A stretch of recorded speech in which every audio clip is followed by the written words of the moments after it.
Bonjour, je suis Monsieur Foalin-Glove René, administrateur de base de données Oracle, administrateur réseau, système Unix et Linux, concepteur, développeur informatique, développeur logiciel. Aujourd'hui, dans le cadre de la continuité du cours précédent, nous allons étudier la structure de réseau en étoile.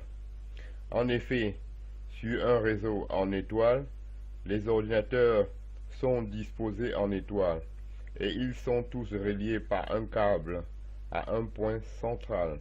La structure de réseau en étoile est la plus utilisée.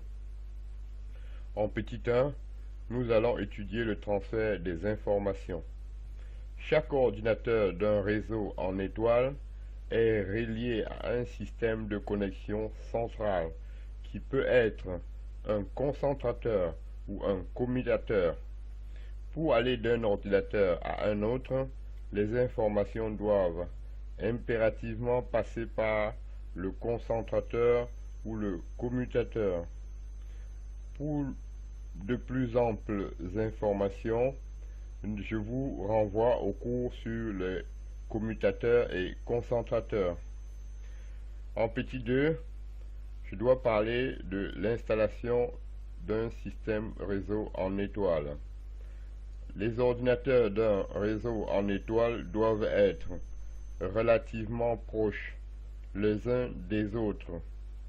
Chaque câble utilisé pour relier un ordinateur ou un concentrateur ne doit en effet pas excéder 100 mètres de long.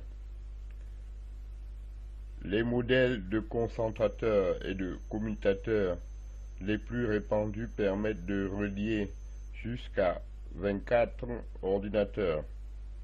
Dans les entreprises de plusieurs étages, chaque étage possède généralement son propre concentrateur ou son propre commutateur. Ces deux types de concentrateurs peuvent être reliés pour former un grand réseau local.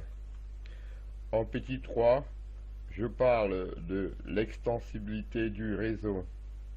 Dès lors qu'il reste un port libre sur le concentrateur ou connecteur central, il suffit d'un câble pour ajouter un ordinateur à un réseau en étoile existant déjà. Il n'est pas nécessaire d'éteindre le réseau pour effectuer cet ajout. En petit 4, je parle du dépannage. Lorsque survient un problème sur un ordinateur ou un câble d'un réseau en étoile, le reste du réseau n'est pas affecté. La plupart des connecteurs sont capables de détecter les dysfonctionnements et d'isoler les segments de problème du reste du réseau. Lorsque c'est le concentrateur ou le commutateur qui est défectué, les informations ne peuvent plus circuler entre les ordinateurs. En dernier maintenant, nous allons parler du coût d'un réseau en étoile. En effet, les réseaux en étoile coûtent plus cher que les autres types de réseaux. Chaque ordinateur doit être relié à un concentrateur ou à un commutateur qui coûte relativement cher. Il faut également utiliser beaucoup de câbles, dans la mesure où chaque ordinateur doit être relié indépendamment au concentrateur ou au commutateur. J'en ai donc terminé avec ce cours sur le réseau en étoile et je vous remercie.